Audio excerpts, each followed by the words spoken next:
So I told you last time all of these vowels are pronounced as we, but I kind of lied to you in a way.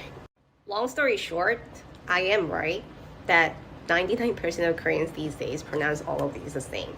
But technically speaking, this one is a monophthong and these two are diphthongs. So Korean linguists classify this as a monophthong, meaning when you are pronouncing the sound, your mouth and tongue positions stay relatively fixed. According to the National Institute of Korean Language, who set all these guidelines, this one's official romanization is actually OE. So that's a hint to how to pronounce it if it was a monophthong, right? So the first sound is the O vowel, so your lips are protruding forward. And then the second sound, your tongue is in the middle position, and you try to merge these two sounds and try to make it come at once without moving your mouth too much. So it will sound more like "rrr." And let me play it right now. So in the dictionary, you can hear the first sound is when it's pronounced as a monophthong, and then the second sound will be when it's pronounced as a diphthong.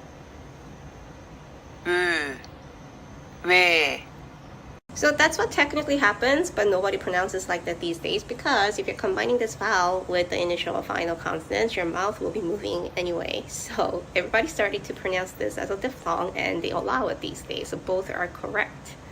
Long story short. So just remember it as we and really don't worry too much about how to pronounce each one correctly. Really. And at the end of the day, you really have to think in terms of what words you're dealing with or what expressions you're dealing with because there are not that many of different words expressions. So you just have to memorize the key ones and know when to include which one when you're talking or writing in Korean.